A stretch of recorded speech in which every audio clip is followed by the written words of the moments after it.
নমস্কার, আমি বিশ্ব মজুমদার। শুরু করছি সোজা সাপটা। চিকিৎসক রাধাগোবিন্দ কর যখন স্কুল অফ মেডিসিন তৈরি করেছিলেন তখন নিশ্চয়ই ভাবেননি যে একদিন তার তৈরি হাসপাতাল চিকিৎসার পাশাপাশি বিচারের লড়াইয়েরও কেন্দ্র হয়ে উঠবে। 9ই আগস্টের সেই নারকীয় ঘটনা, যার জেরে আলোড়িত গোটা নাগরিক সমাজ, অবশেষে শেষ হচ্ছে বিচারের অপেক্ষা। আগামী 18 তারিখ শনিবার আরজিকর খুন ধর্ষণ মামলায় রায় দেবে শিয়ালদা আদালত। এক চিকিৎসকের নৃশংস হত্যা আর তাকে কেন্দ্র করে ওঠা ঝড়, গোটা রাজ্যের ঘুম কেড়ে নেওয়া সেই অধ্যায়ের নাম আরজিকর। ক্যালেন্ডারের তারিখটা ছিল ঠিক 9ই আগস্ট। নাইট ডিউটিতে গিয়ে আর বাড়ি ফেরেনি মেয়েটা। সেমিনার হল থেকে ফেরে তার নিথর দেহ। চিকিৎসকের ধর্ষণ খুনে কলকাতার আকাশে তখন কালবৈশাখীর অকাল বোধন। ডাক্তারদের কর্মবিরতি, নাগরিক সমাজের রাত দখল, আরজিকরে ভাঙচুর আর লাগাতার আন্দোলন। এসবের মাঝে বিচারের লড়াইয়ে মেশে রাজনীতির রঙও। একদিকে নবান্ন অভিযানে গেরুয়া ইঙ্গিত, অন্যদিকে রাজপথে লাল পতাকায় নতুন উদ্যম। রাজনীতি চলে, আন্দোলনও চলে। দফায় দফায় চিকিৎসকদের সঙ্গে বৈঠক করেন মুখ্যমন্ত্রী। পদ থেকে সরানো হয় কলকাতার পুলিশ কমিশনার বিনীত গোয়েলকে। রাজ্য বিধানসভায় আসে অপরাজিতা বিল। শেষ পর্যন্ত কর্মবিরতি ওঠে। ততদিন অবশ্য তদন্তের জলও অনেক দূর গড়িয়েছে। পুলিশের হাতে ধরা পড়া সিভিক ভলান্টিয়ার সঞ্জয় রায়কে মূল অভিযুক্ত বলে ঘোষণা করেছে সিবিআই। পদ খুইয়ে জেলবন্দি আরজিকরের তৎকালীন অধ্যক্ষ সন্দীপ ঘোষ। 5 মাসের লড়াই শেষে অবশেষে রায় ঘোষণা। 18ই জানুয়ারি জাস্টিস পাবে আরজিকর। নেতা থেকে আম জনতা, অপরাধীর ফাঁসি চায় সবাই। এই কেসটা ফাস্ট ট্র্যাক কোর্টে হোক। ফাস্ট ট্র্যাক কোর্টে হলে জুডিশিয়াল প্রসেসটা তাড়াতাড়ি হবে এবং তাতে আমরা ফাঁসির দাবি জানাবো। 5 মাস, 51 জন সাক্ষী, মা বাবার চোখের জল, অবশেষে বিচার পাবেন নির্যাতিতা। আম জনতা থেকে তারকা, তদন্তকারী সংস্থা, মুখ্যমন্ত্রী, সবার দাবি এক: ফাঁসি হোক অপরাধীর। আমাদের আজকের মোশন, জনতা দোষীর ফাঁসি চায়। আমরা একটা সার্ভে করেছিলাম। আমরা রাজ্যের বিভিন্ন জায়গায় আমরা জনমত সংগ্রহ করেছিলাম। জনমতের প্রায় 99% বলছেন যে ফাঁসি হোক অপরাধীর। আর আজকে এ নিয়েই আমাদের আলোচনা সভা। যারা আছেন একবার আলাপ করিয়ে দিই। একদম ডান দিকে রয়েছেন সুমন ভট্টাচার্য, রাজনৈতিক বিশ্লেষক। পাশে রয়েছেন অনির্বাণ গুহ ঠাকুরতা, বিশিষ্ট আইনজীবী। পাশে রয়েছেন সত্যজিৎ বন্দ্যোপাধ্যায়, অবসরপ্রাপ্ত পুলিশ কর্তা। এবং আমার ডান দিকে রয়েছেন অনিকেত মাহাতো, আন্দোলনকারী চিকিৎসক। আমার একদম বাঁ দিকে রয়েছেন চয়ন ভট্টাচার্য, সিপিআইএম এর পক্ষে। পাশে রয়েছেন প্রণয় রায়, বিজেপির পক্ষে। এবং আমার পাশে রয়েছেন ডক্টর শশী পাঁজা, তৃণমূল কংগ্রেসের পক্ষে। কি হতে চলেছে আগামী 18 তারিখ, কি হবে আগামী 18 তারিখ, সেটা তো কোর্ট ঠিক করবে, কোর্ট রায় দেবে। কোর্টের উপর আমাদের প্রত্যেকেরই ভরসা আছে, কোর্টের বিষয়। কিন্তু জনমত তৈরি হচ্ছে। জনমতের দাবি যে চরম শাস্তি হোক অপরাধীর। অনিকেত, তোমরা নিশ্চয়ই খুশি। আমরা ঠিক কোন জায়গায় দাঁড়িয়ে আছি সেটা যদি দেখি এবং আপনার মোশনকে যদি ঠিক সেইভাবে রাখতে হয়, তাহলে যে জায়গাটা দেখা যাচ্ছে সেটা হচ্ছে যে কলকাতা পুলিশ শুরুতে তদন্ত করে। যাবতীয় তদন্তের পর হাইকোর্টের নির্দেশে সিবিআই ইনভেস্টিগেশন শুরু হয়। সুপ্রিম কোর্ট সুমোটো নেয়। 48 ঘন্টার মধ্যে সিবিআই ইনভেস্টিগেশন শুরু হয়। 48 না 14 তারিখ খুব সম্ভবত, 14ই আগস্ট খুব সম্ভবত। তাহলে তারপর সুপ্রিম কোর্ট সুমোটো নেয়। ফলে কোর্ট মনিটর একটা সিবিআই ইনভেস্টিগেশনের ধাঁচা আমরা দেখতে পাই। তদন্তের গতি প্রকৃতি এগোতে থাকে। প্রাইমারি চার্জশিট সিবিআই দেয়। প্রাইমারি চার্জশিটের দিকে যদি একটু চোখ বুলিয়ে যায়, এবং ওই সময় আমাদের যে দাবি ছিল, পরিষ্কার সুস্পষ্টভাবে জুনিয়র ডাক্তারদের দাবি ছিল যে এই ঘটনায় কতজন অভিযুক্ত, এক না একাধিক, ঘটনার মোটিভ কি, কেন এই ধরনের ঘটনা একটা মেডিকেল কলেজের রেস্ট রুমের ভিতরে বা সেমিনার রুমে রেস্ট নিতে গিয়েছিলেন, সেই হিসেবে রেস্ট রুম বলছি। যদি ঘটনা ঘটে থাকে তাহলে এই ধরনের ঘটনা কেন ঘটলো? তাহলে এই উদ্দেশ্য যদি আমরা জানতে না পারি, যদি মোটিভ না জানতে পারি, তাহলে কেন এই ঘটনা হলো আমরা বুঝতে পারবো না। সেই জন্যই আমরা বলেছিলাম এক না একাধিক, কতজন ব্যক্তি জড়িত। কারণ চেস্ট মেডিসিনের যে ভৌগোলিক পরিবেশ, যে জায়গায় ডেড বডিটা পাওয়া যায়, আমি একজন চিকিৎসক হিসেবে আরজি কর মেডিকেল কলেজের আমি মনে করি যদি একজন যদি অ্যাট প্রেজেন্ট যারা অভিযুক্ত সেই হিসেবে সঞ্জয় রায় যদি একুজড হয়, তাহলে একজন ব্যক্তির পক্ষে ওই জায়গায় গিয়ে এইরকম রেপ এবং মার্ডারের মতন ঘটনা ঘটানো সম্ভব নয় বলে আমি মনে করি, এবং আমরাও মনে করি। তাহলে শুধু আমরা মনে করেছিলাম তা তো নয়, সাম্প্রতিককালে যে ফরেন্সিকের রিপোর্ট, সিএসএফএল এর রিপোর্ট, সেই সিএসএফএল এর রিপোর্টও তাই সেই পক্ষের কথাই বলছে। তাহলে যদি একজন একুজড হয় সঞ্জয় রায়, আপনার যা মোশন সেই জায়গা থেকে যদি বলতে হয়, তাহলে প্রাইমারি চার্জশিটে সিবিআই যে ইনভেস্টিগেশন টেম্পারিং, ইনভেস্টিগেশনকে হাসাব করা, ইনভেস্টিগেশন ডিস্ট্রাকশনের যে কথা বলেছে, তাহলে কি শুধুমাত্র এই সঞ্জয় রায়কে আড়াল করার জন্য টালা থানার ওসি এবং এক্স প্রিন্সিপাল সন্দীপ ঘোষকে অ্যারেস্ট করেছিল সিবিআই? এ কথা আপনারা বিশ্বাস করতে পারেন? যদি এ কথা বিশ্বাস করতে নাও যায়, তাহলে মোটিভ কি ছিল বলুন? কেন সঞ্জয় রায় একজন ব্যক্তি যে হসপিটালের তার কোনো অংশে তার সম্পর্ক নেই, সে এই ধরনের একটা রেপ এবং মার্ডারের মতন ঘটনা ঘটালো? যদি একাধিক হয় তাহলে মোটিভ কি? যদি একাধিক হয়, দেশের সর্বোচ্চ তদন্তকারী সংস্থা এই তদন্ত করছে, দেশের সর্বোচ্চ কোর্ট সুপ্রিম কোর্ট এই মনিটর করছে, তারপরেও যদি রেপ এবং মার্ডারের মতন ঘটনাতে ক্রিমিনালরা বাইরে ঘুরে বেড়ায়, তাহলে কি রকম বিচার? তার মানে অনিকেত কথা পরিষ্কার। 31 সেকেন্ডের মধ্যে শেষ করে দেবো দাদা। তাহলে প্রশ্ন এটাই, এক না একাধিক, মোটিভ কি ছিল? এভিডেন্স টেম্পার, ইনভেস্টিগেশন হাসাব এবং ডিস্ট্রাকশন যদি হয়ে থাকে, তাহলে কাকে আটকানোর জন্য এই জায়গা হয়েছিল? এই সামগ্রিক চিত্র যদি উঠে আসে, আমরা মনে করি ন্যায় বিচারের পথে আমরা এগোতে পারছি। একদম। অনিকেতের বক্তব্য থেকে যা বুঝতে পারছি যে প্রথম কথা, রেপ অ্যান্ড মার্ডার সেটা তো গোটা বিষয়টা তদন্ত করছে সিবিআই এবং 5 মাস তারা তদন্ত করেছে। অনিকেতের বক্তব্য যে অপরাধী এক বা একাধিক, সেটাই এখন ওদের কাছে পরিষ্কার নয় এবং সেটাও এখনো ক্লিয়ার নয়। সত্যজিৎ বন্দ্যোপাধ্যায়, সত্যজিৎ দা, আপনি একজন দীর্ঘদিনের পুলিশ অফিসার, এই ধরনের তদন্ত প্রচুর করেছেন। অপরাধের পরের দিনই পুলিশ অ্যারেস্ট করেছিল সঞ্জয় রায়কে। পরবর্তীকালে আমরা দেখেছি ঘটনাপ্রবাহ গড়িয়েছে। আমি অন্যদিকে যাচ্ছি না, সিবিআইও ঠিক একই লাইনে গেছে, হয়তো অন্য কিছু ক্ষেত্রে আরো কিছু অ্যারেস্ট করেছে, কিন্তু এই অপরাধের ক্ষেত্রে কিন্তু সঞ্জয় রায়ের বাইরে আর কাউকে পাওয়া গেছে বলে মনে হচ্ছে না।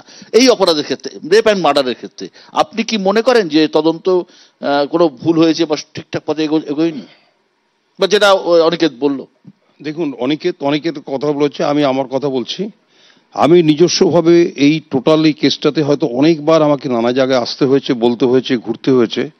এটুকু আমি বুঝতে পেরেছি যে এই যে এত বড় একটা নারকীয় কাণ্ড, সরকারি হাসপাতালে একজন সরকারি ডাক্তার খুন হয়ে গেলেন, মহিলা ডাক্তার, এবং ধর্ষিত হয়ে গেলেন, এইটা কেন করা হলো, এর মোটিভটা কিন্তু এখন পর্যন্ত ভারতবর্ষের জনগণ জানে না, আমরাও জানি না, কলকাতা পুলিশও জানে না, এবং কেউ জানে না যে এর মোটিভটা কি ছিল, এই কেন এই মহিলাকে মারা হলো। কিন্তু এবং সে মারা হলো হাসপাতালের ভিতরে, এটা একটা বড় ব্যাপার। কিছু তো ডিসঅ্যাপিয়ারেন্স অফ দ্য এভিডেন্স ছিলই, কিন্তু আলটিমেটলি যে এভিডেন্স গুলো সিবিআই পেয়েছে তাতে কিন্তু একটা প্রমাণিত হয়েছে যে সঞ্জয় রায় প্রাইমা ফেসি প্রুভড হয়েছে, এবং প্রাইমা ফেসি প্রুভড হয়েছে বলেই তার সাজা ঘোষণার দিন 18 তারিখে ডিক্লেয়ার করা হবে, 18ই জানুয়ারি। তবে এই কেসটাতে অনেকগুলো দিক আছে। একটা কথা বলি, কোনো কেসে দেখেছেন বিশ্ব যে কলকাতার পুলিশ কমিশনারকে বদলি হয়ে যেতে হলো, গোটা পশ্চিমবঙ্গ কলকাতা রাত জেগে কাটালো 14ই আগস্ট। অপরাজিতা বিলের মতন বিল আমাদের মাননীয় মুখ্যমন্ত্রী বিধানসভায় নিয়ে এলেন, এবং কতগুলো দিক এই মার্ডার কেসে চলে এসছে। তবে আমার যেটা ধারণা সেটা হচ্ছে যে দেখুন, 193 বিএনএসএস অ্যাক্ট যেটা নতুন হয়েছে সিআরপিসির বদলে, যে চার্জ ফ্রেমের, যেটা আমাদের আগে ছিল 173, সিবিআই কিন্তু এর যে সেকশন যে 193 ক্লজ 9 সেটার কিন্তু পারমিশনটা নিয়ে রেখেছে। অর্থাৎ 193 সেকশন যে সাবক্লজ যে 9 সেটাতে স্পেসিফিক করা আছে যে আমি এটাতে চার্জশিট দিলাম, সাপ্লিমেন্টারি চার্জশিট, তাদের এগেনস্টে কিন্তু তারা দ্রুত এগোচ্ছে এবং দ্রুত চার্জশিটের জন্য এগোচ্ছে। একটা কথা বলি, এই যে আমেরিকান সেন্টার যে কেসটা হয়েছিল না কলকাতার পুলিশের বুকে, আমেরিকান সেন্টারেও কিন্তু আমরা প্রথম চার্জশিট দিয়েছিলাম, কিন্তু তারপরে আবার ফার্দার চার্জশিটে ফার্দার চার্জশিট দেওয়া হয়েছে করে তাদেরকে প্রত্যেকের জন্য সাজাপ্রাপ্ত হয়েছে এবং সুপ্রিম কোর্ট পর্যন্ত আপিল করা আছে এই পর্যন্ত। তো সুতরাং এই প্রসিডিওর আছে ভারতবর্ষের আইনে এবং সেটাই কিন্তু সিবিআই এগোচ্ছে। একদম। অনির্বাণের কাছে আমি আসবো। অনির্বাণ, এবার তো আইনের বিষয়, আমি তো তদন্তের পাটে কি হয়েছে না হয়েছে সেটা তো সবাই জানে। আইনের জায়গা থেকে সাধারণ মানুষ চাইছেন সর্বোচ্চ শাস্তি, সাধারণ মানুষের একটা পারসেপশন, পাবলিকের ডিমান্ড, মানুষের চাহিদা, এবং এটা একটা বিচার ব্যবস্থার উপর চাপও কিছুটা হয়তো তৈরি করে যে এইরকম ক্ষেত্রে কি হতে চলেছে। দাদা, প্রথমেই বলি যে সিবিআই কে আমরা এত ডিফেন্সিভ মোডে দেখছি কেন? সিবিআই তো আশা ভরসা সিবিআই থেকে আমাদের অনেক বেশি, তাই না? ভারতবর্ষের সুপ্রিম এজেন্সি, তাই জন্য অনিকেত রায় এবং অনিকেতের মতন ওই নির্যাতিতার বাবা মা তারা সিবিআই তদন্ত চেয়েছিলেন। আমার প্রশ্ন, সবার আপনারা যা যা প্রশ্ন করেছেন তবে সবার আগে আপনারা বুকে হাত রেখে বলুন তো ওনাদের আশা পূরণ হয়েছে? একদম। এবং যদি আজকে ওনাদের আশা পূরণ হয়, ওনারা যেহেতু তখন সিবিআই তদন্ত চেয়েছিলেন এবং আমিও মহামান্য কলকাতা হাইকোর্টকে দিনের দিন এবং ওইখানে দাঁড়িয়ে মানে কোর্টরুমের ভেতরে কেস ডায়েরি বদল এই প্রথম দেখেছি। মানে কেস ডায়েরির হাত বদল হয়েছে। কয়েকদিন আগে, মানে দুদিন আগে সম্ভবত, নির্যাতিতার মা বলেছেন যে আমরা তো সিবিআই এর উপর ভরসা রেখেছিলাম, এ তো মানে পুলিশ যা করলো, মানে পুলিশের উপর ভরসা রাখলে আরো বেশি ভালো হতো। আমি এর সাথে আপনাকে কিছু আমি একদম ডেটা অ্যানালিসিস করেছি এর বিষয়ে, শুধু এই বিষয়টাই না, সিবিআই এর বিষয়ে, কারণ আমাকে প্রচুর মামলা সিবিআই এর মামলার ডিফেন্ড করতে হচ্ছে। আমরা দেখেছি যে সিবিআই প্রচুর নথি জোগাড় করেন, 3000 4000 পাতার নথি জোগাড় করেন, প্রচুর মানুষকে বন্দি বানান, কিন্তু আলটিমেটলি তারা ট্রায়ালের দিকে এগোতে চান না। কেন জানেন? কোট আনকোট আমি বলছি, এটা আদালতের কথা, অনারেবল সুপ্রিম কোর্ট জামিন দিচ্ছেন এই বলে যে সিবিআই বা যেগুলো কেন্দ্রীয় সংস্থা তারা প্রচুর নথি জোগাড় করছেন, কিন্তু সেটা করতে, প্রমাণ করতে বছরের পর বছর একটা মানুষকে জেলে থাকতে হবে। সেটা হতে পারে না, আর্টিকেল 21 বলে একটা জিনিস আছে। তো সিবিআই, আমি ওই আবার প্রশ্নে ফিরে যাই যে সিবিআই এর প্রতি যে আশা ওনারা নিয়েছিলেন এবং ওই নির্যাতিতার বাবা মা নিয়েছিলেন, তার সাথে সারা পশ্চিমবাংলার মানুষ বুকে বল বেঁধেছিলেন যে সিবিআই এসে হয়তো নতুন কিছু করবেন। ওনারা ভেবেছিলেন, নিশ্চয়ই ভাবাটা স্বাভাবিক, ওনাদের আমি ওনাদের সাথে সমব্যথী, যে ওনারা তখন সেই মুহূর্তে বেশ কিছু সন্দেহের মেঘ ভিড় করেছিল ওনাদের সামনে। তো সেই সন্দেহের মেঘ সরানোর দায়িত্ব ওনারা সিবিআইকে দিয়েছিলেন, ওনারা দেননি, ওনারা আদালতের কাছে চেয়েছিলেন, মহামান্য আদালত দিয়েছিলেন। কোনো সন্দেহ তরাতে পেরেছেন? আপনি বলুন তো, কলকাতা পুলিশ যা করেছে, আজকে তো আমরা দেখতে পাচ্ছি কলকাতা পুলিশ যা তদন্ত করেছেন সেটাই ঠিক। তাহলে সিবিআই ওনাদের প্রশ্নের কি উত্তর দিতে পারলেন আজ অব্দি? কোন দিকে যাচ্ছে, কি হতে যাচ্ছে রায় কি? দাদা, আমি সত্যজিৎদাকে অত্যন্ত সম্মান করি, ওনার কথার সাথে কলকাতা পুলিশের একটি তদন্তের কথা বললেন, আমেরিকা সেন্টার হত্যা মামলা, যেটা সুপ্রিম কোর্ট অব্দি কলকাতা পুলিশ জিতেছেন। কলকাতা পুলিশ যা তদন্ত করেছেন সেটাতে যথার্থতা দিয়েছেন সুপ্রিম কোর্টও। তো সেই মামলাতে এই যে ফার্দার ইনভেস্টিগেশন এবং সাপ্লিমেন্টারি চার্জশিটের কথা বললেন, সেটা সম্পূর্ণটাই হয়েছিল কিন্তু প্রথম চার্জশিটের ট্রায়াল চলাকালীন। ট্রায়াল শেষ হয়ে যাওয়ার পরে হয়নি, ওটা হতে পারে না, ওটা আইনে নেই। আজকে লোককে বোকা বানানো হচ্ছে, সিবিআই বারবার এই বোকা বানাচ্ছে। প্রণয়দা, আপনারা তো কেন্দ্রে আছেন, আপনার আমি কিন্তু আইনের ছাত্র হিসেবে এই কথাগুলো বললাম, আমি কোনো রাজনৈতিক দলে না, একদমই তাই। প্রথম তো হচ্ছে আমি সিবিআই এর মুখপাত্র নই, অন্য সবার আবেগের সাথে আমারও এখানে আবেগ জড়িত আছে। এবং আরেকটা বিষয় আপনাদের জানাতে চাই, ভোট পরবর্তী হিংসায় আমাদের কর্মী কাকরগাছিতে অভিজিৎ যে হত্যা হয়েছিল, কয়েকদিন আগে তার ভাই দাদা বিশ্বজিৎ সেও এরকমই অভিযোগ তুলেছে। সেই জন্য সিবিআই সম্পর্কে যা যা বলা হচ্ছে আমি ওইদিকে যাবই না। মেন যে বিষয়টা হচ্ছে, অনেকের যে প্রশ্নটা করেছে এক না একাধিক, এখন যে জায়গাটায় দাঁড়িয়ে আছে, দেখুন আমার যেটা মনে হয় এই এক না একাধিক এই উত্তর দুজন দিতে পারে। এক পশ্চিমবঙ্গের মুখ্যমন্ত্রী, পুলিশ মন্ত্রী, আর আরেকজন সুপ্রিম কোর্টের প্রধান বিচারপতি। কেন এই কথা বলছি? যে ঘটনাটি ঘটার সাথে সাথে 5 দিন ওপর পুলিশ এখানে তদন্ত করেছে, এবং যখন পুলিশ তদন্ত করছিল মুখ্যমন্ত্রী নিজেই বলেছেন উনি কলকাতার বাইরে ছিলেন, প্রত্যেক মুহূর্ত তিনি এখানকার পুলিশ কমিশনের সাথে যোগাযোগ রাখছিলেন। এবং তারপরে একদিন পরেই যখন সঞ্জয় রায় অ্যারেস্ট হলো, মুখ্যমন্ত্রী প্রকাশ্যেই ঘোষণা করেছেন মেন অ্যাকিউজড ধরা পড়ে গেছে। তো মুখ্যমন্ত্রী তদন্ত করার আগেই যখন এইটা বলেছেন এবং তারপরে এখন অবধি যেটা সিবিআইও করেছে, তো মুখ্যমন্ত্রীর কাছে কোনো এভিডেন্স ছিল, সিসিটিভির ফুটেজ তিনি দেখেছেন, আরও কিছু দেখেছেন, যার জন্য তিনি বলেছিলেন এখন অবধি সিবিআই যেটা বলছে।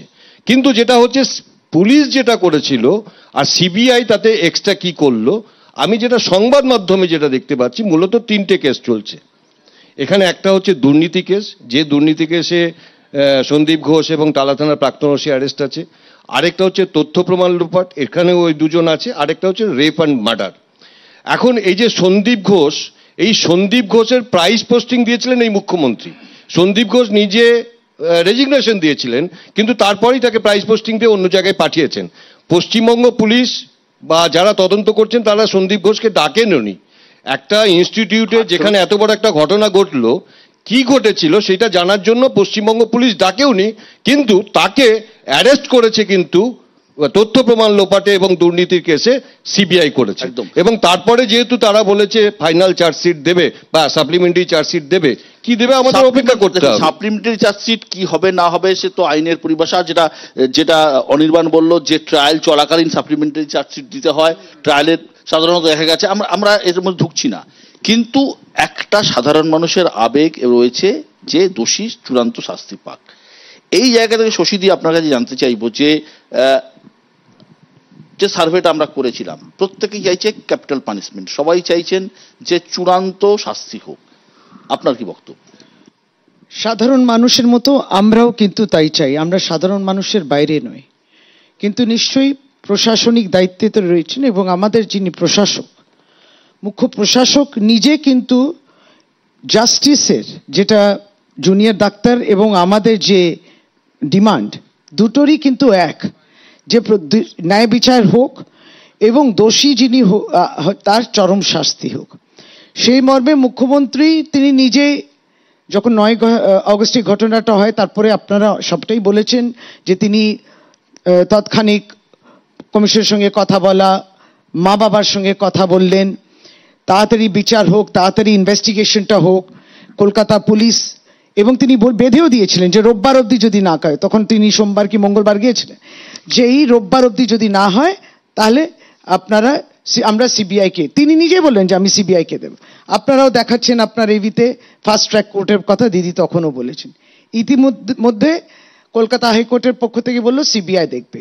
দিদি কিন্তু তার প্রশাসক হিসেবে তিনি কিন্তু আবারও, আমরাও যোগদান করেছিলাম সেই র্যালিতে, আমরা ছিলাম, যেখানে আমরাও ব্যথিত, শোকাহত, মর্মাহত, এবং আমরাও চাই যে এই রকম নিন্দনীয় ঘটনা, এই যে ঘটনা হয়েছে তার পিছনে দোষী কে আছে, নিশ্চয়ই তার চরম শাস্তি হোক। এই ডিমান্ডটা আমাদেরও রয়েছে এবং রয়েছে, আমরা কেউ এর বাইরে নই। আমরা এটাও বলতে পারি যে যে কোনো রাজ্য সরকারের আপনি তার ভূমিকা কিংবা তার ভাবনা চিন্তা, সেটা কিছু কিছু ঘটনার মধ্যে দিয়ে বহিঃপ্রকাশ পায়। আপনি দেখুন এই রাজ্যেই কিন্তু পুলিশে আপনি কি দেখলেন, 2টি কেস হয়েছে, পক্সো কেস, যেখানে 62 দিনের মধ্যে একটা কুলতলিটা, আর 61 দিনের মধ্যে ফারাক্কাতে যে কেস হয়েছিল, শাস্তি মানে একবারই মৃত্যুদণ্ড ঘোষণা, চার্জশিট পুলিশ করে দিয়েছে 25 দিনের মধ্যে, আরেকটিতে 24 দিনের মধ্যে। এই দুটো ঘটনাটাও আমরা দেখছি। অর্থাৎ সরকারের যে একটা আপনি কি ভাবনা কি, সুতরাং সেইখানে জায়গা আপনি দেখুন, দিদি কিন্তু তার কাজ করে গেছেন। যে অপরাজিতা বিল সত্যজিৎ বাবু বললেন, ঠিক সেপ্টেম্বর মাসে একটা প্রশাসনিক দফতর, বলবো না, প্রশাসনিক একটা প্রশাসন, তার কি ভাবনা চিন্তা, সে চায় যে যাবজ্জীবন হোক, যেখানে খামতিগুলো ছিল বিএনএসএস ছিল কিন্তু, এবং কিংবা লুপহোলস ছিল, লেখনি শেষে যাবজ্জীবন কিংবা মৃত্যুদণ্ড, এটা তো বলেছে, এটাও বলেছে। আমি কোনোটাতে বলছি না যে ঘটনাটা হয়ে গেছে তার কোনো ডিফেন্স আমরা কোনোদিনই নিইনি, কিন্তু আমরা দুঃখ প্রকাশ এটাতেও করেছি। আমরা যেমন দিদি বারংবার আলোচনাও করেছে জুনিয়র ডাক্তারদের সঙ্গে, আলোচনা ওইখানে, এবং যা সমাধান ওখান থেকে বেরোনো সেই অবধি ঠিক ছিল। আজকে প্রণয় দা যে কথাগুলো বলছে এগুলো কি গ্রহণযোগ্য? এটা বলা উচিত নয়। মুখ্যমন্ত্রী বলতে পারবেন কে দোষী ছিল, তিনি আড়াল দিচ্ছেন। এইগুলো শোনার জন্য আমরা বসে নেই এখানে। আমি আড়াল দিচ্ছেন বলিনি। না না, আপনি বলছেন সিসিটিভির ফুটেজ 90 ঘন্টার সিসিটিভি ফুটেজ সিবিআই এখন দেখছে, এখন পাচ্ছে, সিবিআই এর কাছে আছে। সিবিআই এর উপরে ভরসা রাখুন। না না, তো মুখ্যমন্ত্রীর কাছেও তো ছিল। পছন্দ করবেন না, না না, কখনো পছন্দ সিবিআই এর কাছে যাওয়ার আগে তো মুখ্যমন্ত্রীর কাছে ছিল। পুলিশ তো পুলিশ মন্ত্রী তো হ্যান্ডওভার করেছে, সিবিআই এর কাছে সব তথ্য আছে। কোন রাজ্যে এই অপরাধ, এরকম অপরাধ কেন, যে কোনো অপরাধ, আচ্ছা দুর্নীতি মামলায় সন্দীপ ঘোষের রেখেছে, সিবিআই প্রথম দিনে সিবিআই কেন দিচ্ছে না? আপনার সঙ্গে আমি ঝগড়া করতে চাই না। সিবিআই প্রথম দিনে কি ইনভেস্টিগেশন করে? আপনি তো রাজ্যের মন্ত্রী, সন্দীপ ঘোষের রেখেছে এনওসি কেন রাজ্য সরকার দিচ্ছে না? এটা তো জনগণকে বলুন। আমি অভিযোগ করছি না, আমি পলিটিক্স আনবেন না। আমি জানতে চাচ্ছি ঘটনা এই মৃত্যুতে সন্দীপ ঘোষের রাজনীতি কোনো জায়গা থাকে না।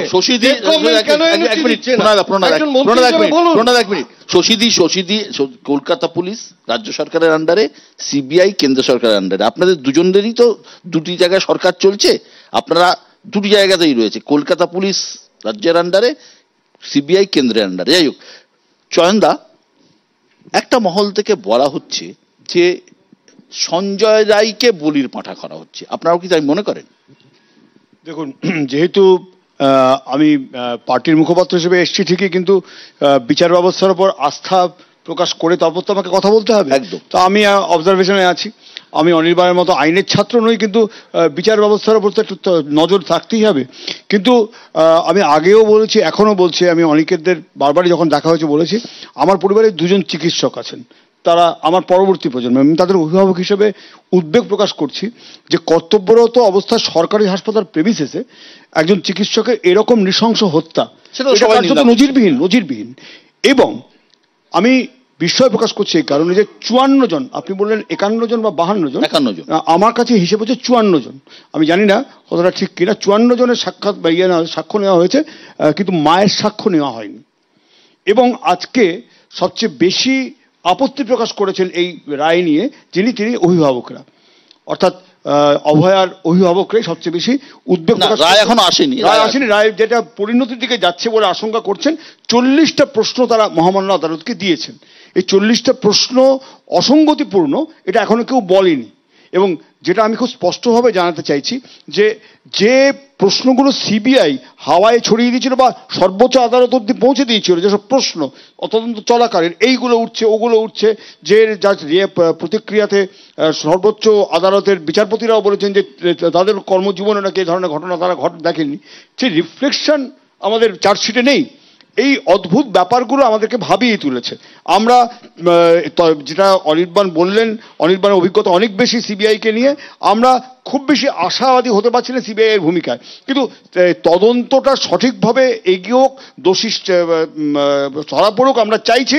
এবং যেদিকে বিচার যাচ্ছে আমরা কিন্তু রাস্তায় আছি, বিচার আমাদের আদায় করে নিতে হবে, এই ব্যাপারটা আমরা অনেকের সঙ্গে আছি।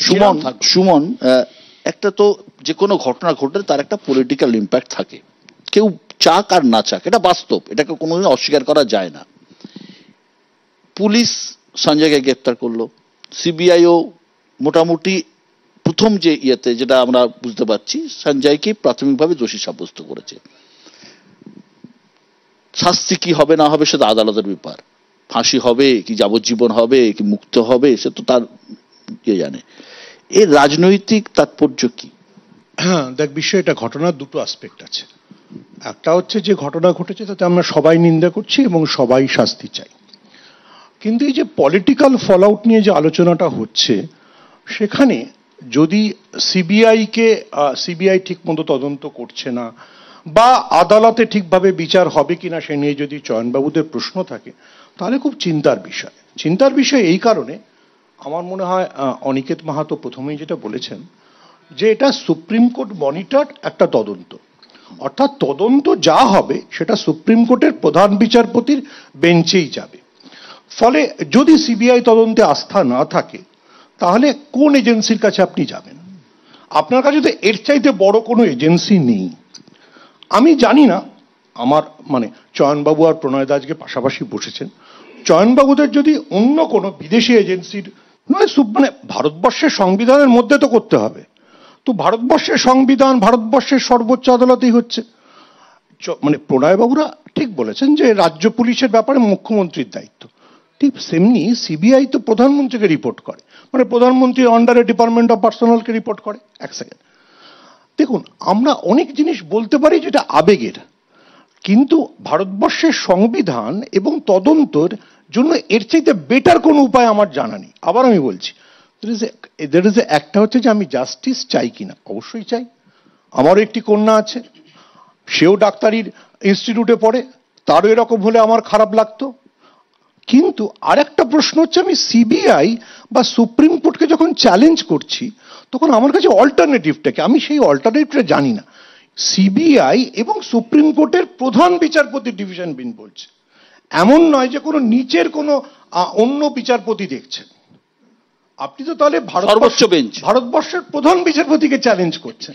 সুমন্ত, আমি খালি একটা অ্যাড করছি, এই কেসটাতে আপনি নিশ্চয়ই জানেন সুপ্রিম কোর্টের নির্দেশ আছে যে মুখবন্ধ খামের রিপোর্ট কেবলমাত্র সুপ্রিম কোর্টকেই দিতে হবে, এখানে অন্য কারোর প্রধান বিচারপতিকে দিতে হবে। অতএব এই কেসে তদন্তে কি গিয়েছে অন্য কারোর পক্ষে জানা সম্ভব।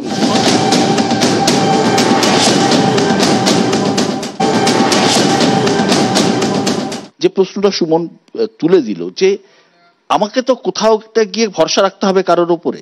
সিবিআই দেশের সর্বোচ্চ সংস্থা এবং সর্বোচ্চ আদালতের সর্বোচ্চ বেঞ্চে যাচ্ছে জিনিসটা, তো তারপরে আমরা আমাদের তো কোথাও জায়গাটা বিশ্বাস করতে হবে যে না হয় সঞ্জয় রায়, না সঞ্জয় রায়ের সাথে আরো 5 জন। তদন্ত রিপোর্ট কি হয়েছে, কোর্ট এবং লোয়ার কোর্ট থেকেই রায়টা তৈরি হয়, অনেক মানে যেটা মানে লোয়ার কোর্টের, তাই তো? হ্যাঁ, লোয়ার কোর্ট থেকে রায়টা তৈরি হয়। 8 জানুয়ারি যারাই আসুক সে নিয়ে নিশ্চয়ই সঞ্জয় রায়ের পরিবার তার উচ্চতর আদালতে যাবে, এটা তো মামলা চলতে, লোয়ার কোর্টই আসল। হ্যাঁ একদম, তাই তো। সেক্ষেত্রে আপনাদের কি মনে হয়? না, যে কথা আলোচনা খুব সুন্দর হচ্ছিল, যে কথা বলার সেটা হচ্ছে এটাই যে আমরা যদি এই তদন্তের ঘটনা প্রবাহকে আমরা দেখি এবং যে জায়গাগুলো একটু স্কিপ হয়ে গেল বলে মনে হলো, সেটা হচ্ছে এটাই যে কলকাতা পুলিশ 10ই আগস্ট সঞ্জয় রায়কে অ্যারেস্ট করে, আমি যদি খুব ভুল না বলে থাকি। আমরা দেখলাম এখনো অবধি যে 5ই জানুয়ারি ঠিক আমরা সেই জায়গাতেই আটকে আছি।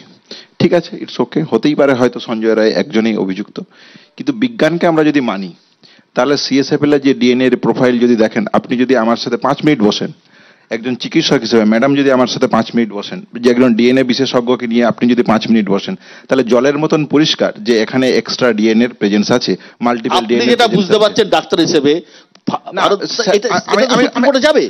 আমি আসছি তাহলে সেশন কোর্ট যা রায় দেবে সেটাই আমাকে মানতে হবে এরকম তো নয়।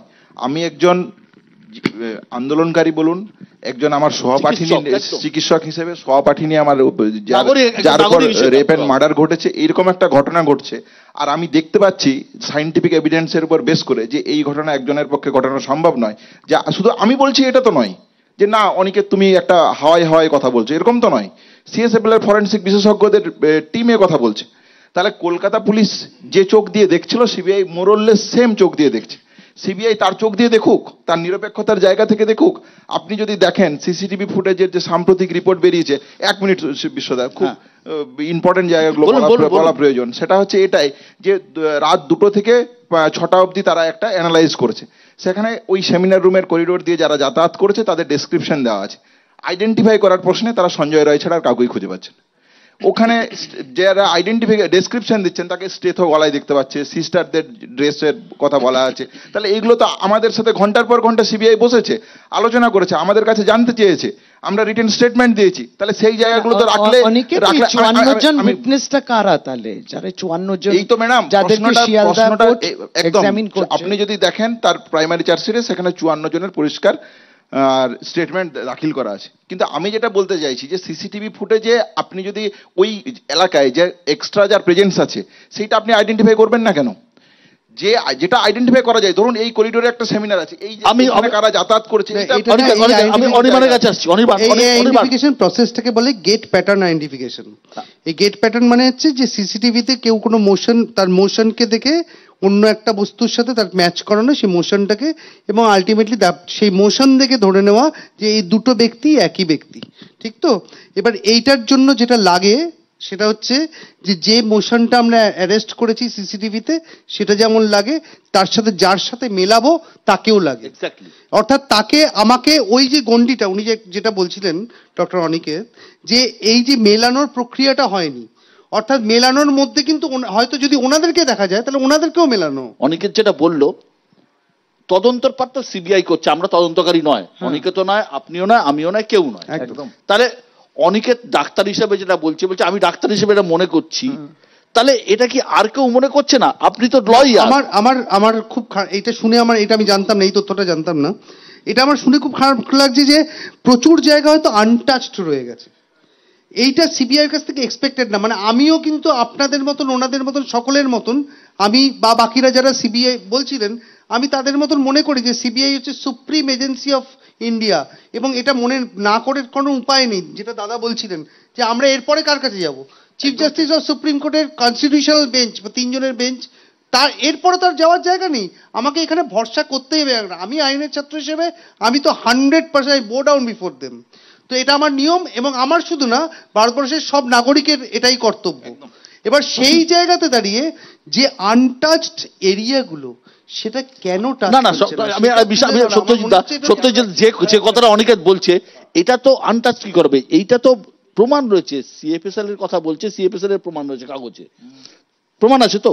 তাহলে এই যে তদন্তকারী সংস্থা, এটা কি কখনো লুকোনো সম্ভব? না, এটা লুকোনো, বিষয়টা লুকোনো সম্ভব নয়। একটু যদি বলতে দেন আমাকে, সিএফএসএল রিপোর্টটা আমি খুব ভালো মতন পড়েছি। 6 জনের সিগনেচার করেছেন, এবং সেখানে প্রত্যেকটা হেড যারা রয়েছে, কেমিক্যাল এক্সামিনার, বায়োলজি, সবকিছু, এরা কিন্তু সবকিছু বলছে প্রবাবল একটা কথার উল্লেখ করেছে। অর্থাৎ এই জায়গাটা ওরা বলছে বারবার করে যে এটা পিও নয়, পিও মানে প্লেস অফ অকারেন্স, অর্থাৎ যেখানে ডেড বডিটা পাওয়া গেছিল সেই ডেড বডিটা এখানে, তার খুনটা এখানে হয়নি। এই কথাটা কিন্তু বলছে প্লেস অফ সিবিআই তদন্ত করছে, প্লেস অফ অকারেন্সে একটা লাইন কিন্তু বলছে, সেটা বলছে প্রবাবল। কারণ ওরা পিও যদি ফিক্স না হয়, এটা আমাদের ভাষায় বলি, দাদা জানেন, প্লেস অফ অকারেন্স যদি ফিক্স না হয়, তাহলে কিন্তু সেই মামলার ভবিষ্যৎ সম্বন্ধে আমার খুব সন্দেহ। আমি মানে আমি বলে দিচ্ছি আপনাকে, সন্দীপ, এই যিনি অ্যারেস্ট হয়ে আছেন সঞ্জয় রায়, তার যে বিচার প্রক্রিয়ায় কি রায় হবে এই নিয়ে এখন আমি সন্দিহান হয়ে গেলাম। আমাদের পিও ফিক্স না হলে খুব মুশকিল। একটু চার্জশিটের একটা কথা বলি। চার্জশিটে যেটা করা হয়, দেখুন আমরা তো প্রচুর কেসে চার্জশিট দিয়েছি। চার্জশিটের প্রথম হচ্ছে ডেট, টাইম, প্লেস, এটা আমাদের লাগবে। প্লেস মানে প্লেস অফ অকারেন্স। এখন ঘটনা হচ্ছে সিএফএসএল কিন্তু স্পেসিফিক করে বলছে যে এই জায়গাটা নাও হতে পারে, এই কথাটা সিএফএসএল এর প্রবাবল কথাটা দিয়েছে। আরেকটা কথা বলি, দেখুন আমরা সবাই চাই, ভারতবর্ষের জনগণ চায়, সবাই চাই, কিন্তু চাইতে গেলে তো হবে না। চাইতে গেলে তার এভিডেন্স গুলোকে কোর্টে প্রমাণ করতে হবে। এখন প্রশ্ন হচ্ছে, যেই কোর্টে আপাত দৃষ্টিতে যেই প্রমাণ গ্রাহ্য, যেই প্রমাণগুলো করা হয়েছে, সেগুলোতে যে অতিরিক্ত দায়রা জাজ শিয়ালদা, উনি খুশি হয়েছেন এবং সন্তুষ্ট হয়েছেন, এবং তার জন্যই তো 18 তারিখে ওনার জাজমেন্টটা রায় দেবে। আমার একটা কথা বলার আছে, এই যে পিওটা ফিক্স হলো না, আপনি কিন্তু দেখবেন বিশ্বদা, যদি তোমার মনে থাকে সন্দেশখালীর ঘটনায় ওরা রোবট নামিয়ে দিয়েছিল, মনে আছে? যন্ত্রপাতির কিন্তু অভাব নেই। মানে আপনার পিও ফিক্স করার জন্য there are lot of instruments, scientific instruments has come now, মানে ওদের হাতে রয়েছে, তাহলে ফিক্স হলো না কেন? না, সায়েন্টিফিক, এটা বলছি, ব্যাপারটা হচ্ছে এখানে যে সুপ্রিম সংস্থা, এখানে তারা কিন্তু সবকিছু ইউজ করেছেন। অর্থাৎ সিবিআই এর পক্ষ থেকে এই ইনভেস্টিগেশনটাকে ত্বরান্বিত করার জন্য এবং অ্যাকুরেসিতে আনার জন্য দিল্লি থেকে এক্সপার্ট টিম থেকে আরম্ভ করে যে কারেন্ট যে টেকনোলজি, সেইটুকু ইউজ করে তারপর এই সিএফএসএল রিপোর্টটা ওরা তৈরি করে। আর দাদা একটা লাইন বলি শুধু, দেখুন এই যেটা অনির্বাণ বললো, একটা কথা বলি যে 193-তে স্পেসিফিক করা আছে সেকশন 9 ক্লজে, সেটা ট্রায়ালের সময় কথাটা লেখা নেই। আপনাকে প্রেয়ার দিতে হবে কোর্টকে যে আমি আবার ফার্দার চার্জশিট, অলরেডি ওরা দিয়েছে সিবিআই, কিন্তু বলে এই কোর্টে তারা চার্জশিটের সময় সাথে সাথে এইসবের ক্ষেত্রে তো ফাস্ট ট্র্যাকের কথা বারবার বলা হয় যে যত দ্রুত বিচার। হ্যাঁ, এটা ফাস্ট ট্র্যাকের করেছে, এটা অ্যাডিশনাল যেটা দায়রা করেছে। উনি বলছেন যে সাপ্লিমেন্টারি চার্জশিটটা, যেটা সাপ্লিমেন্টারি চার্জশিটের ক্ষেত্রে সত্যজিৎ বাবু একদম রাইট, একদম রাইট। আমরা ভুলে যাচ্ছি যে ভদ্রলোক এখন ডিজি রাজীব কুমারই আমেরিকান সেন্টারের তদন্তের দায়িত্বে ছিলেন, if I am not wrong. ফলে উনি এটা জানেন যে কি কখন মানে সাপ্লিমেন্টারি চার্জশিটটা দিতে হয়। সাপ্লিমেন্টারি চার্জশিটের এরকম নিয়ম নেই যে প্রথমেই দিতে হবে, তুমি যে কোনো সময় দিতে পারো, কিন্তু ট্রায়ালের মধ্যে দিতে হবে। আমি আজ অব্দি দেখিনি ট্রায়ালের শেষ হয়ে গেছে তারপরে কিন্তু আবার ট্রায়াল কথাটা লেখা নেই, লেখা যে দিতে হবে, পারমিশন নিতে হবে, কোর্টের থেকে পারমিশন নিতে হবে। যে জিনিসটা এখন দাঁড়ালো যে পিওটা ওই জায়গায় কিনা সেটা নিয়ে একটা কোশ্চেন মার্ক চলে এসছে, যেটা বলছি অ্যাকর্ডিং টু সিবিআই তদন্তে। না, সিবিআই তদন্ত, সিবিআই তদন্ত ওটাই বলেছে। এবার ওনাদের বক্তব্য অনুযায়ী রিপোর্ট দেখে ওনারা আরজি করের ডক্টর, যে ঘটনাটা ঘটেছে একটা সরকারি প্রতিষ্ঠানে ঘটেছে, এবং প্রথম যারা ইনভেস্টিগেশন করেছে, প্রথম যারা বডি দেখেছে তারা পুলিশ দেখেছে এবং জুনিয়র ডাক্তাররা দেখেছে। তো এইখানে যে প্রসঙ্গটা আসছে, একটা হচ্ছে সিবিআই কেন করেনি না করেনি, আমার মনে হয় আদালতে এটা নিয়ে ক্রস ভেরিফিকেশন, ক্রস চেকিং যারা উকিল আছেন তারা করতেই পারেন। কিন্তু একটা যেখানে আমরা যখন বলছি যে আমরা সবাই ফাঁসি চাই এবং সবাই ন্যায় বিচার চাই, এই ন্যায় বিচারের জায়গায় সবচেয়ে বড় যে কোশ্চেনটা থাকছে, যে জায়গাটায় বডি পাওয়া গেছে আদৌ সেটা সেই জায়গাতে মার্ডার হয়েছে কিনা। তো এখানে শশীদা আমার উপর রেগে গেলেন, কিন্তু এটা রাগার নেই, এটা তো স্টেট গভর্নমেন্ট, যারা পুলিশ যেখান থেকে পেয়েছে, এটা তো সরকারি কাজ নয়, এটা তো উৎপত্তি না। না প্রণয় বাবু, আপনি উত্তরটা দিল্লি থেকে নিয়ে আসুন, তাহলে উত্তরটা দিল্লি থেকে নিয়ে আসুন। এটা তো ফুটপাতে পাওয়া যায়নি, এটা গঙ্গাতে পাওয়া যায়নি, সম্পূর্ণ করলো, সরকারি জায়গায় পাওয়া থেকে গেল, তাহলে সরকারি হলো, সফল হলো, বডি পাওয়া যায়, বলবে না পুলিশ প্রথম ভেরিফিকেশন করে, পুলিশ প্রথমে আপনি দিল্লি থেকে উত্তরটা নিয়ে আসুন। না না, আপনি দিল্লি থেকে উত্তর নিয়ে আসছে, মুখ্যমন্ত্রীর কাছে উত্তর আছে। রাজ্য পুলিশ তদন্ত করেছে 5 দিন, সিবিআই তদন্ত করেছে 5 মাস। না না, প্রথম বডিটা তো রাজ্য পুলিশ দেখেছে, প্রথমেই তার প্রথম বডি তো রাজ্য পুলিশ বলার চেষ্টা করছে প্রথম দিনই আমাদের হাতে কেন দেননি তদন্ত। যে কথাটা বলার, যেটা মনে হচ্ছে প্রথম দিন তদন্ত পাই সিবিআই, তাহলে এই আলোচনাটা শুনে করছে কি করে, যে আলোচনাটা শুনে যেটা মনে হচ্ছে যে এইরকম হচ্ছে যে সিবিআই কত খারাপ করতে পেরেছে, কলকাতা পুলিশ কত ভালো করতে পারতো, বা কলকাতা পুলিশ কত খারাপ করেছে, সিবিআই কত ভালো করেছে। ব্যাপারটা এরকম নয়। আমরা যদি দেখি তাহলে কি দেখলাম, যে ওই দিন যে ঘটনাটা ঘটেছে সকাল 10টায় ওখানে টালা থানার পুলিশ থেকে শুরু করে সমস্ত কর্তা ব্যক্তিরা উপস্থিত আছে। একটা ইনস্টিটিউশনের প্রিন্সিপাল তিনি এফআইআর করতে ভুলে যান। টালা থানার পুলিশ ইনস্টিটিউশনের এফআইআর না করার পরেও সুমোটো নিয়ে এফআইআর করতে ভুলে যান। তার তো প্রভিশন আছে। না না না, যেটা আমি বলতে দিই, তাহলে এই তারপর যখন এফআইআর হচ্ছে তখন হচ্ছে 24 ঘন্টা 48 ঘন্টা পর কেন হবে? এত উদাসীনতার জায়গা কেন? আপনি যে এভিডেন্স প্রাইমারি চার্জশিটে যে এভিডেন্স ডিস্ট্রাকশন হাসাবের ইনভেস্টিগেশন হাসাবের কথা বলছে, কে করলো? যারা অভিযুক্ত যদি দেখেন সন্দীপ ঘোষ এবং টালা থানার ওসি, আপনি একজন সাংবাদিক হিসেবে মনে করেন একজন ওসি তার আর কোনো জায়গা থেকে কোনো অর্ডার এলো না, কোনো কিছু এলো না, তার মনে হলো চলো যে যাই আমি ইনভেস্টিগেশনটাকে হাসাব করি বা ইনভেস্টিগেশন এক্সট্রাকশন করি? না, আমরা যদি এইভাবে বিশ্বাস করতে বলেন বাংলার নবজাগরণের চেতনায় কথা বিশ্বাস করতে, আমি একদম একমত। তার কারণ এই যেটা সত্যজিৎ দা বললেন, আমি শুনতে সেটাকেই মান্যতা দিচ্ছি এই কারণে যে একটা খুন এবং দর্শনের একটা মামলা চালু হয়েছে, সেটার রায় হবে 18 তারিখ। তারপরও প্রভিশন থাকছে যে সাক্ষ্য প্রমাণ লোপাট বা অন্যান্য ক্ষেত্রে, তাই তো সব পক্ষের উকিলও আছেন, সব পক্ষের উকিলও আছেন, সব পক্ষ থেকে যা অবজেকশন দেওয়া আছে তারাও সেটা দেবেন, ফার্দার দাবিও দেবেন, আরো ফার্দার যাওয়া যায়। এটা তো শেষ দেখতে হবে।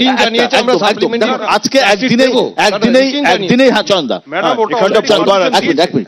এবং এটার পারমিশন দেয়া আছে, এটা কিন্তু গুরুত্বপূর্ণ জিনিস বেরিয়ে এলো যে প্রশ্নগুলো উঠতে পারতো। আমি 40টা প্রশ্নই আমার কাছে সঙ্গে রয়েছে, 40টা প্রশ্নই আমার সঙ্গে আছে, অভিভাবককে 40টা প্রশ্ন আমার সঙ্গে আছে, আমি এখানে তুলে আমি সময় নিতে চাইছি না। কিন্তু আমি 3টে প্রশ্ন দেখতে চাই যে অনিকেতের কথা ভেতর থেকে উঠে এসছে। আর হচ্ছে যে 14 ঘন্টা পরে এফআইআর হয়েছে, এফআইআরটা করেছেন কারা? অভিভাবকরা, পুলিশ নয়, একদম পুলিশ নয়, এমনকি ইনস্টিটিউশনের অভিভাবক নয়। সিএফএসএল এ যা যা প্রশ্নগুলো উঠে এসছে, একাধিক ডিএনএর উপস্থিতির কথা যেমন লেখা নেই, প্রায় 68 জনের মুভমেন্টের কথা ওই সিসিটিভিতে আছে। সিবিআই কেন এটা করলো বলে মনে হয়? এইটা দেখুন খুব পরিষ্কার, আমি বললে আবার এখানটায় রাজনৈতিক ঝগড়া লেগে যাবে। আমি এইরকম শোকাবহ পরিস্থিতি আমি সেটা চাইছি না, কিন্তু খুব স্বাভাবিক। আপনি কি বুঝতে পারছেন যে আড়ালের ব্যাপারটা আমরা দুটো পক্ষ থেকেই দেখতে পাচ্ছি? শিয়ালদা কোর্ট হিয়ারিং করছে, 54 জন উইটনেসের সাক্ষ্য রয়েছেন।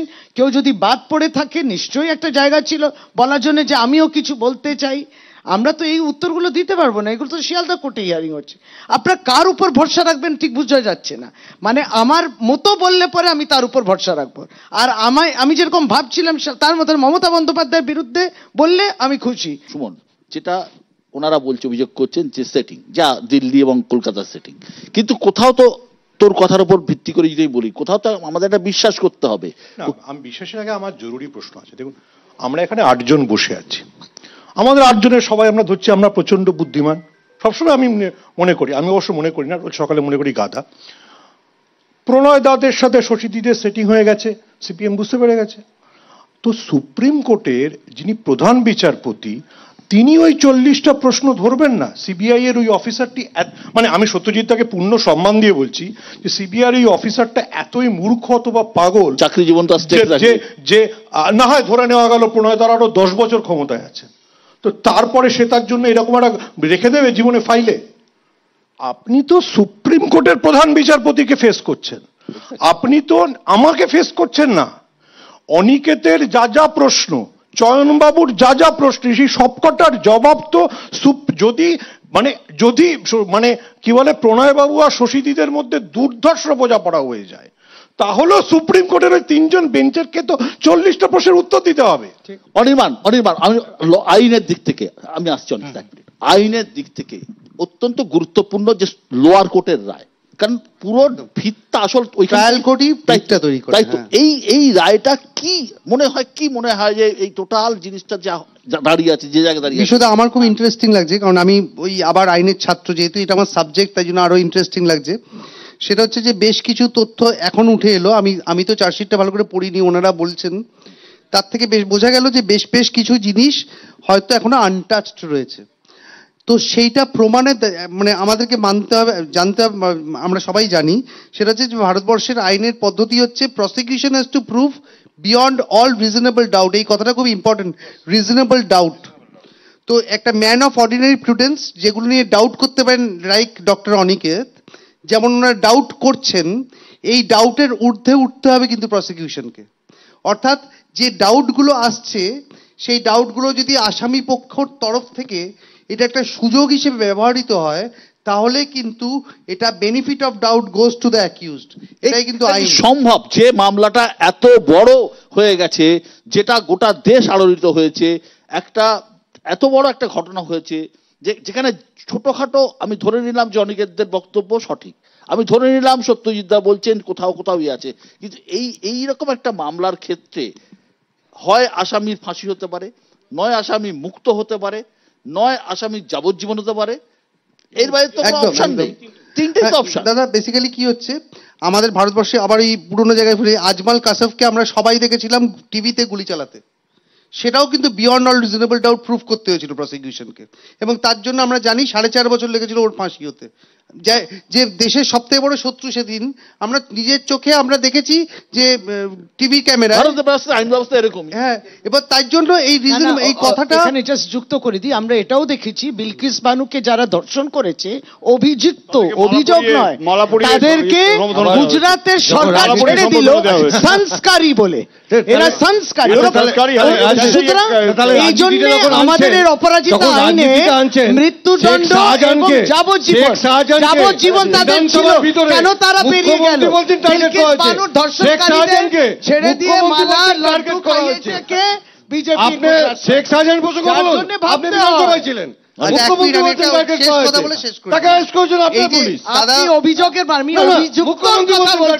গুজরাটের অভিযুক্ত টার্গেট করা হচ্ছে, এই যে আইনের প্রশ্নটা, এই যে উনি ডক্টর অনিকেত যে প্রশ্নগুলো করছেন, সেই প্রশ্নটা আদালত কতটা, যদি এই প্রশ্নগুলো আদালতে হয়ে থাকে ওনাদের পক্ষ থেকে, যেটা দাদা বলছিলেন, তাহলে এই প্রশ্নগুলো কতটা গুরুত্ব দিয়ে আদালত দেখবেন এবং সেটা আদৌ রিজনেবল ডাউট হিসেবে দেখবেন কিনা, that is the point of law. আমার মনে হচ্ছে ওই জায়গাটা ইন্টারেস্ট আছে আমার। আর আরেকটা জিনিস মানতে হবে আমাদেরকে, এটা কিন্তু ভারতবর্ষের আইন, যত বড়ই অপরাধ করুক না কেন সে, ভারতবর্ষের আইন বলছে যতদিন না সে দোষী সাব্যস্ত হচ্ছে সে কিন্তু নির্দোষ একজন ব্যক্তি। অর্থাৎ প্রমাণ করতে দায়িত্ব কিন্তু প্রসিকিউশনের, এবং সেই জন্য খুব ইম্পর্টেন্ট পার্টিনেন্ট সিচুয়েশনস তৈরি হচ্ছে, যেটা হচ্ছে ওনারা যে প্রশ্নগুলো করছেন দাদা যেটা সিএফএসএল রিপোর্ট থেকে দেখে বললেন এবং আমাদের আলোচনা থেকে আজকে বেশ কিছু দাদা বললেন তো আরো বেশ কিছু এগুলো সামনে আসবে, এগুলো যদি সামনে আসে, আমি জানি না এগুলো আদালতে এসছে কিনা, আদালতে যদি আসে তাহলে ওই ট্রায়াল জাজ, যিনি লন্ডনের ট্রায়াল জাজ আছেন, তিনি আদৌ এই প্রশ্নগুলোকে রিজনেবল ডাউট হিসেবে দেখবেন কি দেখবেন না, বা রিজনেবল ডাউট হিসেবে দেখলে প্রসিকিউশন সেটা ক্লিয়ার করেছে কি করেনি, that is a very important. Trial জাজেরও তো একটা অবশ্যই ওনাদের জায়গা থাকে, অ্যাকাউন্টেবিলিটি একদম তার তো, কারণ তিনিও জানেন যে এই রায় অত্যন্ত আলোচিত হবে আইনের দরবারে, অর্থাৎ আরো সুপিরিয়র কোর্টে। এই রায় নিয়ে পরবর্তী কোর্টে যাবেই যাবে, সবাই যাবে, এবং এই রায়টা একটা যুগান্তকারী হবে কিন্তু, আর তার কারণ গোটা ভারতবর্ষ তাকিয়েছে রায়ের দিকে। 40টা প্রশ্ন কিন্তু হাইকোর্টকে করেছে, এই লোয়ার কোর্টের জাজ প্রশ্ন হাইকোর্টকে করেছে, এই লোয়ার কোর্টের জাজ এমন কোন সিদ্ধান্ত নেবেন না যেটা তার কেরিয়ার এবং তার এর ক্ষেত্রেও একটা ভূমিকা রেখে যাবে। অনেকে যেটা বললেন সেটা হচ্ছে যে সুমনবাবু যেমন বলছিলেন যে এই গণতান্ত্রিক পরিকাঠামোতে আমাকে তো কোথাও না কোথাও একটা ভরসা রাখতে হয়, তাহলে দেশের সর্বোচ্চ তদন্তকারী সংস্থা এবং সুপ্রিম কোর্ট, তার উপর যদি ভরসা না রাখলে তাহলে পৃথিবীর বাইরে কোথাও গিয়ে সন্ধান করতে হয়। তাহলে এ কথা সত্য। তাহলে 9ই আগস্টের ঘটনাকে কেন্দ্র করে আমরা কি জানতে চাইছিলাম? আমরা এই প্রশ্নগুলো করছি শুধুমাত্র এই জায়গা থেকে যে সেই দিন ঠিক কি হয়েছিল, কেন এই ধরনের একটা ঘটনা একটা ক্যাম্পাসে ঘটলো, এইটুকুই আমাদের মোটো, এর বাইরে অন্য কোনো মোটো নয়। তাহলে সেই জায়গা থেকে যেটা বলতে চাইছি সেটা হচ্ছে, যদি সিবিআইয়ের এই যেটা স্যার বললেন ইনভেস্টিগেশনের যে অসম্পূর্ণতা অসঙ্গতির জায়গাগুলো উঠে আসছে, সেই জায়গা যদি থাকে তাহলে বিচার চাওয়ার জন্য সাধারণ মানুষ যাবে কোথায়? তাহলে যাওয়ার জায়গা যদি না থাকে তাহলে এই গণতান্ত্রিক পরিকাঠামোতে তো একজন চিকিৎসক, একটা মেডিকেল কলেজ, একজন চিকিৎসক পড়ুয়ারা তারা আন্দোলন করছে, তারা পাশে আছে, তারা যে ক্যাটাগরিতে পড়ে সেই জায়গা থেকে তাদের বিচার চাওয়ার প্রশ্নটা না, বিচার চাইতে পারে না অনেকেই। এই প্যানেলে মনে হয় কেউ নেই যে বিচার চায় না, সবাই চায়, কিন্তু বিচারের প্রশ্নটা যে জায়গাটা সেটা হচ্ছে ন্যায় বিচারের প্রশ্ন।